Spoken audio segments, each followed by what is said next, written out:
च्या या सखोल चर्चेत आपण हेच उलगडणार आहोत की एका स्मार्टफोन आणि गुगल अर्थ प्रोच्या मदतीनं अत्यंत अचूक असा मांडणीदर्शक नकाशा किंवा लेआउट मॅप कसा तयार होतो. नक्कीच. कारण हा केवळ काही तांत्रिक ॲप्सचा खेळ नाहीये, तर हा देशाच्या लोकसंख्येचा खराखुरा डिजिटल पाया रचण्याचा प्रवास आहे. अगदी योग्य बोललात.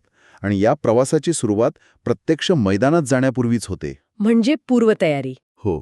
कोणताही भौगोलिक डेटा गोळा करण्याआधी स्मार्टफोनची तांत्रिक पूर्वतयारी करणं अत्यंत आवश्यक असतं. यासाठी आपण GPS वेपॉइंट्स लाईट नावाचं ॲप्लिकेशन इन्स्टॉल करतो. अच्छा. पण ॲप डाउनलोड करणं हा फक्त पहिला टप्पा झाला. खरा फरक पडतो तो त्याच्या सेटिंग्जमुळे. या सेटिंग्सचा विचार करताना माझ्या मनात एक प्रश्न येतोय. बोला ना. या ॲपला लोकेशन ॲक्सेस देताना अलाव ऑल द टाइम ही परवानगी देणं बंधनकारक आहे असं वाचलंय मी. हो, ते अनिवार्य आहे. पण साधारणपणे आपण कोणत्याही ॲपला फक्त वाईल युझिंग दी ॲप म्हणजे ॲप वापरत असतानाच लोकेशन ट्रॅक करायची परवानगी देतो, बॅटरी वाचवण्यासाठी वगैरे. मग इथे अलाव ऑल द टाइम का एवढं महत्वाचं आहे? त्यामागे ना एक अत्यंत महत्त्वाचं वैज्ञानिक कारण आहे. कोणतं? GPS तंत्रज्ञान हे सतत उपग्रहांशी म्हणजे सॅटेलाईटशी संपर्क साधून तुमचं अचूक स्थान निश्चित करत असतं. आता जेव्हा प्रगणक म्हणजे सर्वेक्षण करणारी व्यक्ती मैदानात काम करत असते, तेव्हा बऱ्याचदा मोबाईलची स्क्रीन बंद होते. हो, साहजिकच आहे. चालताना फोन खिशात ठेवला जातो. अगदी बरोबर. किंवा संदर्भासाठी दुसरं एखादं ॲप उघडलं जातं. जर लोकेशन ॲक्सेस फक्त वाईल युझिंग दी ॲप असेल, तर ॲप बॅकग्राऊंडला जाताच उपग्रहाशी असलेला तो संपर्क तुटतो. म्हणजे तो डिजिटल धागाच तुटतो एक प्रकारे. अगदी तसंच. आणि एकदा का तो सिग्नल तुटला की नकाशावरचं तुमचं पुढचं पाऊल चुकीच्या जागी नोंदवलं जाऊ शकतं. बापरे. त्यामुळे अलाव ऑल द टाईममुळे फोन खिशात असला किंवा स्क्रीन लॉक असली तरीही ॲप उपग्रहाकडून सतत GPS सिग्नल मिळवतं आणि न थांबता तुमचं अचूक स्थान नोंदवत राहतं. अच्छा. ही अखंडित जोडणीच या संपूर्ण प्रक्रियेचा कणा आहे. हे खूपच तर्कशुद्ध आहे. म्हणजे आपण आपल्या डिजिटल कंपासला कोणत्याही परिस्थितीत विचलित न होण्याची सूचना देतोय. अगदी बरोबर. आता ॲप सुरू केल्यावर मुख्य स्क्रीनवर आपल्याला एक डॅशबोर्ड दिसतो. हां. त्यावर अचूक अक्षांश म्हणजे लॅटिट्यूड, रेखांश आणि समुद्र सपाटीपासूनची उंची दिसते. पण तिथे कोऑर्डिनेट सिस्टमच्या सेटिंगमध्ये ना डेसिमल डिग्री किंवा DMS म्हणजे डिग्री मिनिट सेकंड निवडण्याचा पर्याय आहे. हो, असतो. मला नेहमी प्रश्न पडतो की जुन्या नकाशांवर आपण अंश, मिनिट आणि सेकंड असं वाचलंय.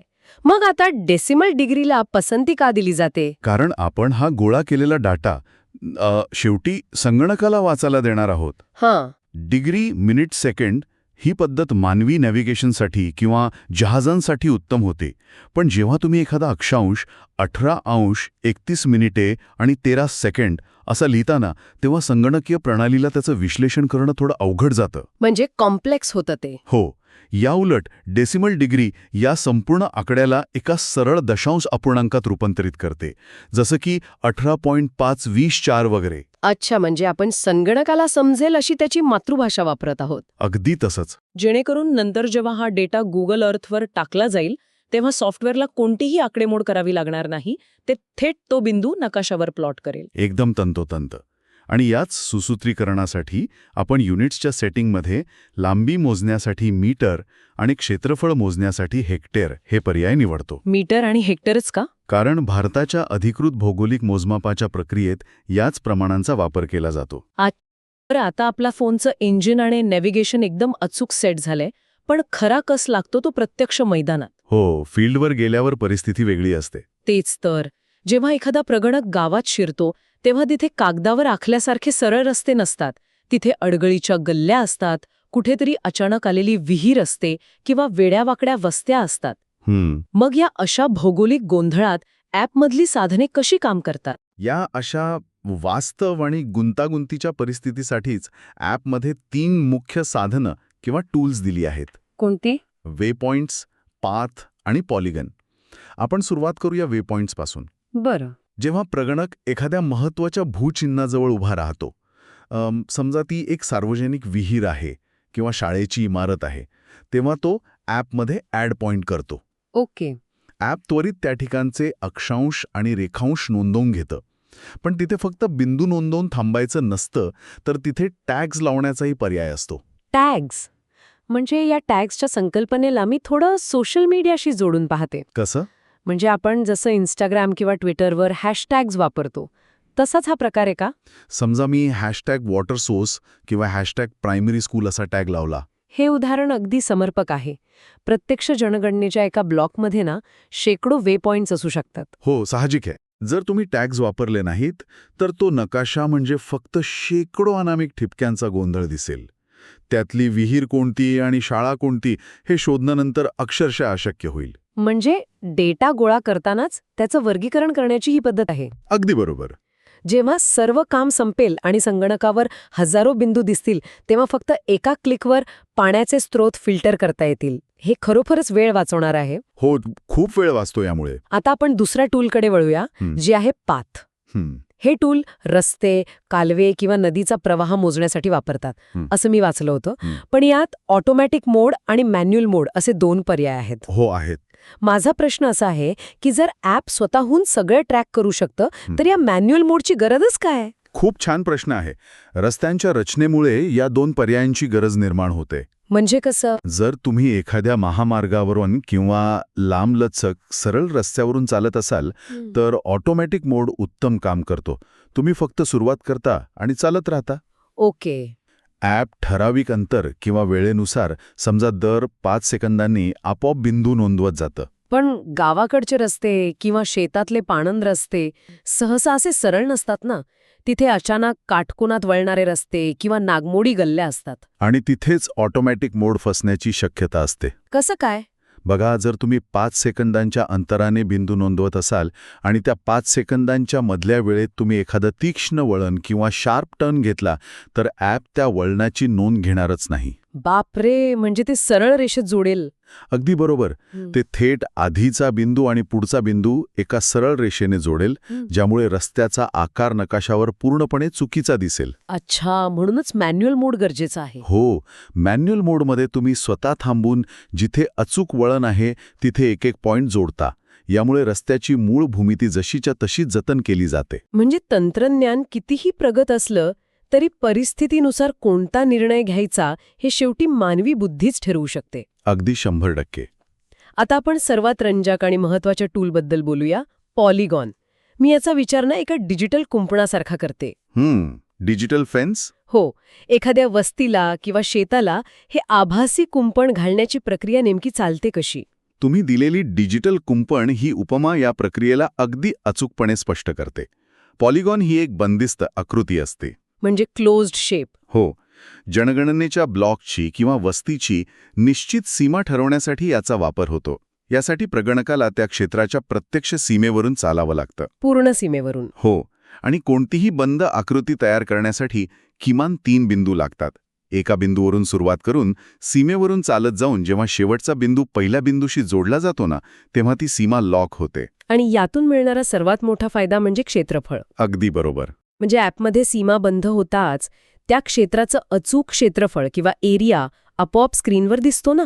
हो, यासाठी प्रगणकाला कोणतीही लांब रुंद आकडेमोड करावी लागत नाही किंवा मोजपट्टी घेऊन बसावं लागत नाही. उपग्रहाने नोंदवलेल्या बिंदूंवरून ॲप स्वतःच सर्व गणित करतं. कमाल आहे. पण या पॉलिगॉनचा जनगणनेसाठी सर्वात मोठा फायदा क्षेत्रफळ मोजणं हा नाहीये. मग काय आहे? सीमांची स्पष्टता. जेव्हा एखाद्या ब्लॉकला पॉलिगॉनद्वारे सीमारेषा आखून दिली जाते तेव्हा कोणती घरं या कुंपणाच्या आत आहेत आणि कोणती बाहेर हे गणिताच्या आधारावर निश्चित होतं. अच्छा, म्हणजे यामुळे जुन्या पद्धतीत जी दुबार नोंद किंवा ओव्हरलॅप व्हायचा ती शक्यताच संपुष्टात येत असावी. नक्कीच. विचार करा, जर 2 वेगवेगळ्या प्रगणकांना शेजारील 2 ब्लॉक्स दिले असतील आणि दोघांनीही अचूक पॉलिगॉन्स बनवले तर एका प्रगणकाची सीमा जिथे संपते तिथूनच दुसऱ्याची सुरू होते. कोणतीही सीमा एकमेकांवर ओव्हरलॅप होत नाही आणि मधली कोणतीही जागा रिकामी सुटत नाही. रंत्या उन्हात फिरून गावाच्या कानाकोपऱ्याची डिजिटल पाऊलखुण नोंदवली आहे. पण हा सगळा डेटा फोनमध्येच राहिला तर त्याचा काहीच उपयोग नाही. खरंय. इथूनच आपला पुढचा टप्पा सुरू होतो, तो म्हणजे द डेटा ब्रिज किंवा फोन ते डेस्क वर्क. ॲपमधला डेटा संगणकावर आणण्यासाठी एक्सपोर्ट डेटाचा पर्याय आहे, जिथे KML, GPX आणि CSV हे फॉर्मॅट्स दिसतात. बरोबर. आता ही तांत्रिक शब्दांची जंत्री ऐकून थोडा गोंधळ उडतो. CSV म्हणजे एक्सेल फाईल हे मला माहीत आहे, पण हा KML प्रकार काय आहे आणि तो इथे एवढा महत्वाचा का आहे? तांत्रिक भाषेत सांगायचं तर KML म्हणजे की होल मार्कअप लँग्वेज. ओके. पण हे समजण्यासाठी आपण एका साध्या उदाहरणाचा विचार करूया. KML ही एक प्रकारची स्क्रिप्ट किंवा सूचनांची यादी आहे असं समजा. सूचनांची यादी. हो. जेव्हा तुम्ही हा डेटा KML फॉर्मॅटमध्ये एक्सपोर्ट करून संगणकावरील गुगल अर्थ प्रो या सॉफ्टवेअरमध्ये उघडताला, तेव्हा ही KML फाईल त्या सॉफ्टवेअरला अचूक सूचना देते. कोणत्या प्रकारच्या सूचना? म्हणजे उपग्रहाच्या नकाशावर कोणत्या अक्षांश रेखांशावर ठिपका द्यायचा आहे, कुठे रेषा मारायची आहे आणि कुठे बंदिस्त आकृती रंगवायची आहे, या सगळ्या सूचना. बापरे, म्हणजे आपण फोनमध्ये जमा केलेले आकडे आणि मजकूर या KML फाईलच्या माध्यमातून थेट एका 3D उपग्रह नकाशावर दृश्य स्वरूपात जिवंत होतात. होय, अगदी जिवंत होतात. आणि जेव्हा तुम्ही गुगल अर्थ प्रोवर हा उपग्रह नकाशा किंवा सॅटेलाइट मॅप पाहता ना, तेव्हा एक अत्यंत पारदर्शक चित्र समोर येतं. कसं काय? तुम्ही फील्डवर जे पॉलिगॉन्स बनवले आहेत ते प्रत्यक्ष गावाच्या सॅटेलाइट इमेजवर आच्छादित होतात, म्हणजेच ओव्हरले होतात. आणि याचा सर्वात मोठा फायदा इथे दिसतो. थांब, मला वाटतं मी ओळखलंय आहे. सांगा. जेव्हा तुम्ही तुमचं ते डिजिटल कुंपण उपग्रहाच्या फोटोवर पाहता आणि समजा सॅटेलाइट फोटोमध्ये त्या कुंपणाच्या अगदी बाहेर 4 घरांची छपरं दिसत आहेत. अगदी अचूक. तुम्हाला ताबडतोब लक्षात येतं की ही 4 घरं आपल्या मोजणीच्या सीमेबाहेर राहिली आहेत किंवा ती सुटली आहेत. अच्छा, म्हणजे हे अशा प्रकारे काम करतं. हो, यालाच आपण मिस्ड एरिया शोधणे म्हणतो.